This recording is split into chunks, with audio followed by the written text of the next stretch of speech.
십자가의 죽음을 앞에 두고 계신 예수님께서는 제자들을 모아두고 십자가로 나아가는 길은 죽음으로 끝이 나는 길이 아니라 하나님이 계신 천국의 문을 열고 들어가는 영생의 길이라고 가르쳐 주셨습니다. 예수님께서는 홀로 남게 될 제자들을 안타까워하시며 그들의 믿음을 붙돋아 주셨고, 그리고 그들에게 내가 성령을 보내주겠노라 라고 약속해 주셨습니다.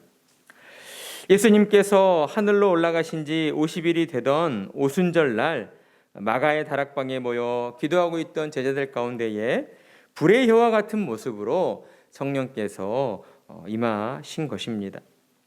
그곳에 모여있던 제자들은 성령의 은총으로 말미암아 성령 충만함을 받게 되었고, 그로부터 성령의 역사하심으로 인하여 제자들이 나아가 복음을 전하는 곳마다 믿는 자들이 생겨나게 되었고, 곳곳마다 교회들이 세워지게 되었습니다.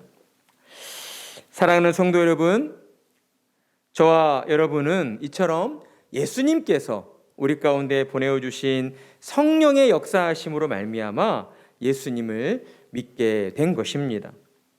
그리고 성령의 인도하심으로 저와 여러분은 세우는 교회로 부름을 받게 되었고, 세우는 교회를 섬기게 되었다라는 것이죠.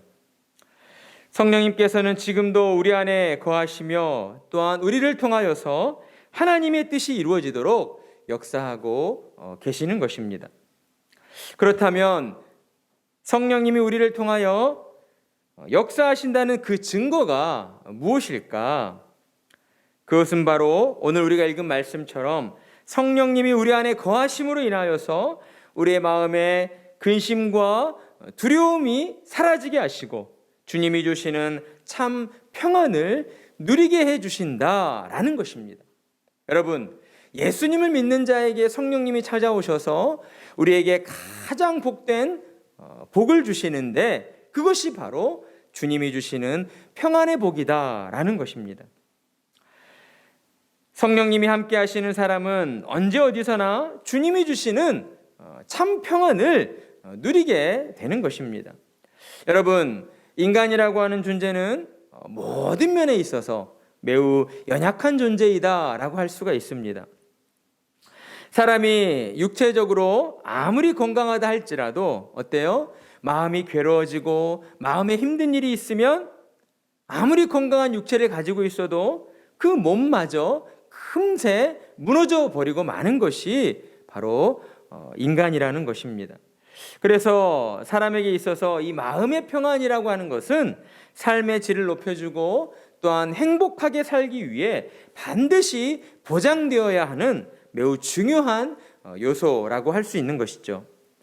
그런데 문제가 있습니다. 그 문제는 사람은 이러한 마음의 그 평안을 얻기 위한 그 일들이 근본적으로 어디에서부터 오는 것인지를 모르고 있다라는 거예요.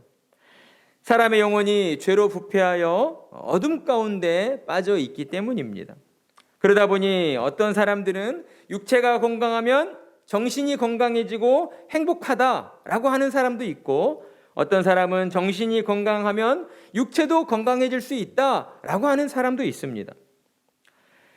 그러다 보니 일부 어떤 사람들은 아니, 나는 차라리 세상을 떠나서 소위 속세를 벗어나서 산에 들어가서 혼자 사는 게 좋다.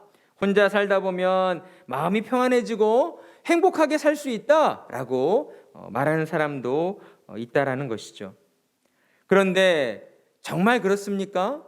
정말 육체가 건강하면 정신도 건강해지고 정신이 건강하면 육체도 건강해지고, 아니면 이도저도 싫다, 나는 그냥 혼자 산에 가서 살겠다라고 하면 그 마음이 평안해질 수 있는 것입니까?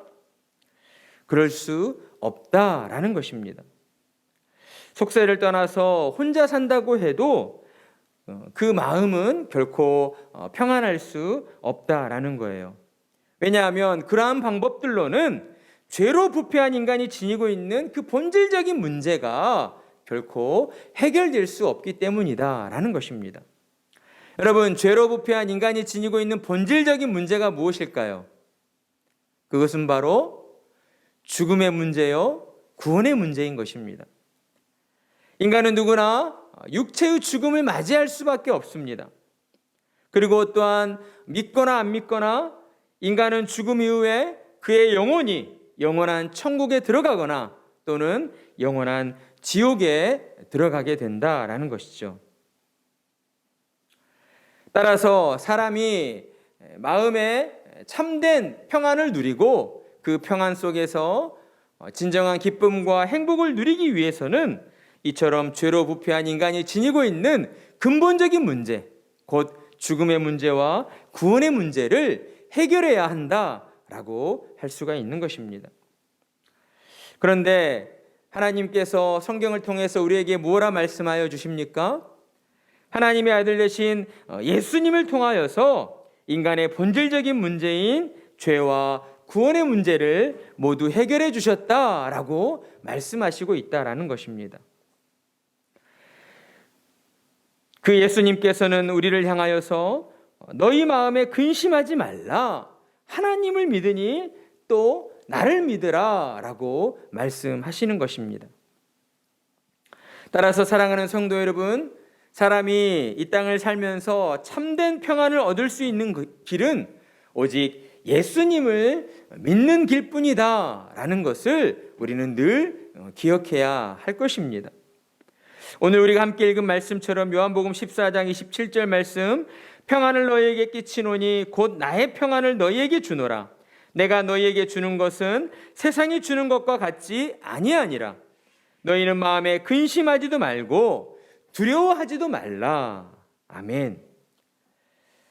그렇다면 우리가 해야 할 바는 무엇입니까?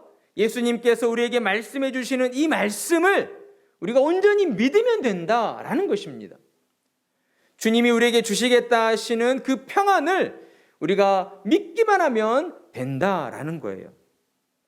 그리고 그 믿음을 가지고 예수님 앞으로 나아가 내 삶의 모든 문제를 주님께 맡겨드리면 되는 것입니다. 사랑하는 성도 여러분, 예수님께서는 저와 여러분이 주님 주시는 그 평안 속에서 근심이나 두려움 없이 믿음으로 담대하게 살아가기를 그 무엇보다 원하고 계십니다. 오늘 여러분의 삶에 평안이 없으셨습니까? 오늘 주님이 우리에게 평안을 너희에게 주노라 라고 말씀하시는 그 예수님 앞으로 나아가시기 바랍니다. 내일 여러분의 삶 가운데에 어떤 일이 생길지 몰라 근심이 되시고 두려우십니까?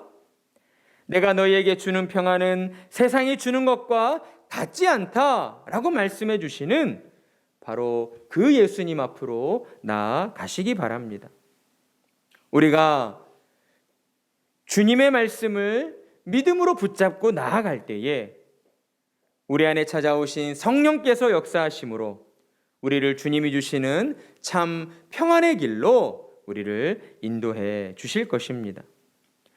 내일 여러분의 삶에 어떠한 일이 생길지라도 주님이 여러분의 삶의 주인이 되어주시고 여러분의 모든 삶을 지켜주시고 또한 여러분과 함께해 주신다는 그 사실을 온전히 믿으시고 여러분의 마음 가운데 있는 모든 걱정과 근심과 두려운 모든 것들, 그리고 여러분이 그토록 간절히 바라는 소망까지도 주님께 내어드리고 그저 주님이 주시는 그 평안 속에서 참 평안을 누리며 나아가시는 복된 성도님들이 되시기를 간절한 마음으로 축복합니다.